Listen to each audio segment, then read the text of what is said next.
देश अध्यक्ष ब्रह्मानंद, मेरे साथ प्रदेश के महामंत्री इंद्रपाल शर्मा जी और वरिष्ठ उपाध्यक्ष DK सोनी जी और पीछे हमारे जिला कांगड़ा के प्रधान मदन लाल चौधरी जी मेरे साथ खड़े हैं। आज भारतीय पेंशन महासंघ और उसके सहयोगी सभी संघों की ओर से स्थापना दिवस जो है, जो कि 17 दिसंबर को हर वर्ष मनाया जाता है, क्योंकि 17 दिसंबर को ही महत्वपूर्ण फैसला आया था सुप्रीम कोर्ट की तरफ से। जब DN नकारा ने सुप्रीम कोर्ट में जब उनकी पेंशन लगी थी तो उनकी पेंशन में भेदभाव किया था।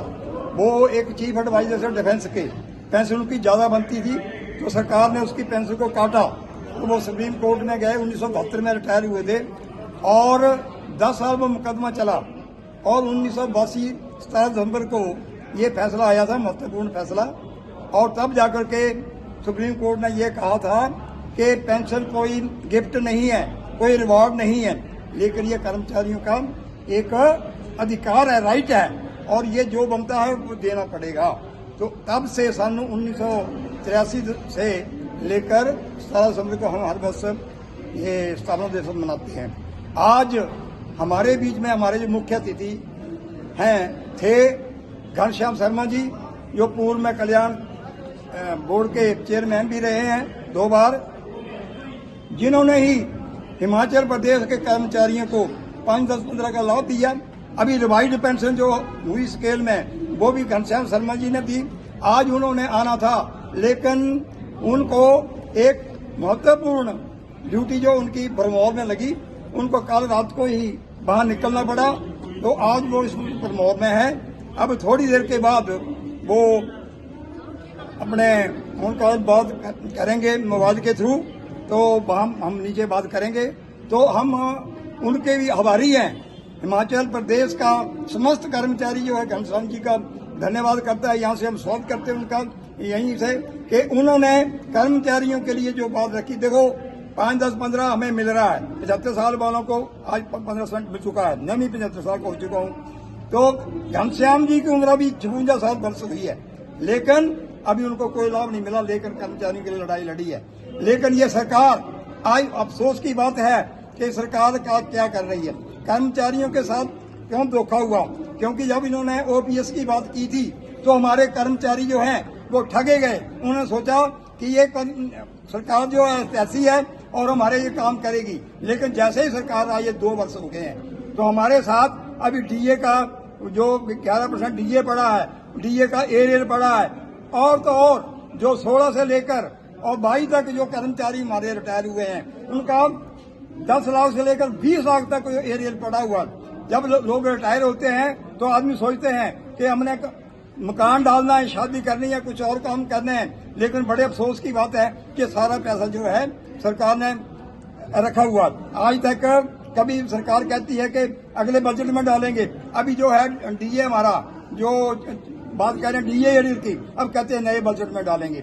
लेकिन मैंने तो ये सुना, बड़े अफसोस की बात है कि हमारे मुख्यमंत्री महोदय ने ये किसी से कहा तो हमने आवाज सुनी, बोले अगली बार तो हमने आना ही है, ऐश करो सारे। तो बड़े अफसोस की बात है कि कर्मचारी भी और पेंशनर, आज को उन्होंने क्या फैसला किया कि हमेशा 3 महीने जो पेंशन है, अक्टूबर, नवंबर, दिसंबर की पेंशन जो है वो आगे अगले वर्ष भी 5 को कर्मचारियों को 5 तारीख को और पेंशनों को 10 तारीख मिला करेगी। क्या बात कर रहे हैं, ये पैसा कहाँ जा रहा है, जबकि उन्होंने 26,000 करोड़ रुपए जो है लोन ले बैठी है सरकार। तो ये पैसा इतना कहाँ गया। ये बात करते हैं कि पिछली सरकार ने क्या किया, सरकारें आती जाती रहेंगी, हमें किसी सरकार से मतलब नहीं है। लेकिन जब ये बात करते हैं कि पिछली सरकार ने किया, तो जो हमारा रिवाइज स्केल हुए हैं वो हुए 22 में सरकार चली गई, जबकि एक किस्ते की और जयराम ठाकुर जी ने इंटर्म लीव भी दे दी थी। लेकिन अब इन्होंने 2 साल में क्यों किया है, 2 साल में। अभी ये ठीक है कि 75 साल वालों को उन्होंने जो एरियर बनता था वो दे दिया, अभी उन्होंने 70 साल वालों की बात की है DA दे देंगे। अरे सबसे ज्यादा बात तो वो है जो 22 और 16 और 22 के बीच में रिटायर हुए, और 16 और 22 के बीच में रिटायर हुए, उनकी उम्र तो अभी 64-65 हो रही है, तो उनको कम मिलेगा। तो ये सबसे बड़ी वेदना जो है मर गए जनाब हमारे कर्मचारी। हाँ, तो अभी जैसे कि जब बोल रहे हैं कि कई कर्मचारी जो हमारे इसी गम के कारण और बीमारी के कारण हमारा लाखों रुपए का हजारों करोड़ रुपए जो है वो मेडिकल में पड़ा हुआ है। तो बड़े अफसोस की बात है, हम इस सरकार से निवेदन करते हैं कि आपके मध्य से हम बात जान जाते हैं कि जल्द ही जल्द जेसीबी की मीटिंग बुलाई जाए, सभी संघों को बुलाया जाए और हमारे साथ जो असली बात, अगर आपको किसी बात का पता नहीं है तो हमारे साथ बात करें और आपको हम बताते हैं कि आपने ये काम कैसे करना। प्रदेश में कितने संघ है, किसको मानता, किस संघ को दी सरकार? हमारी जो भारतीय पेंशन महासंघ है ये ऑल इंडिया से एफिलेटेड, हमारे साथ 24 स्टेट जुड़ी हुई है। और हमारे साथ जो अभी हमने गवर्नर से मीटिंग की थी अक्टूबर में, तो गवर्नर महोदय ने हमारे से पूछा था कि आप कितनी यूनियन है, तो हमने बताया था उनको कि केवल एक यूनियन को छोड़कर सारी यूनियन यहाँ भी बैठी हैं और सारी यूनियन के पदाधिकारी गवर्नर साहब से मिले थे। सिर्फ एक यूनियन जो हाँ वेलफेयर वाली, जैसे आप बोल रहे हैं आत्मनाम की, वो अलग हमने, लेकिन हमारे भारतीय पेंशन महासंघ के प्रयास ये हैं कि हम सबको लेकर चले। उनसे भी हमारी बात हुई, जो कांगड़ा के senior badminton CH Suresh ji, उनसे हमारी बात हुई। नायब मदर शर्मा जी, सुभाष पठानी जी गए थे, लेकिन उन्होंने कहा अभी हम सोच रहे हैं। और इसी कारण अब आपको अगर ये सोच रहे हैं तो सोचते रहेंगे, लेकिन भारतीय पेंशन महासंघ जो है वो अपना प्रयास जो है वो जारी रखेगा। अगर सरकार आपकी मांगे रहती पूरी नहीं करती तो आप स्टैंड क्या होगा? अगला स्टैंड हमारा ये होगा कि हमें फिर शिमला जाना पड़ेगा और हमें सड़कों पर उतरना पड़ेगा। इसलिए सरकार ये ना समझे कि हमारे साथ जो 80 साल वाले 85 साल वाले हैं, हम हमारे साथ आज 94 और 92 साल वाले भी यहाँ पर पहुंचे हैं। तो अगर 94 92 भी यहाँ पहुंच सकते हैं तो शिमला में हम हो। अगर 80 से पेंशन महासंघ और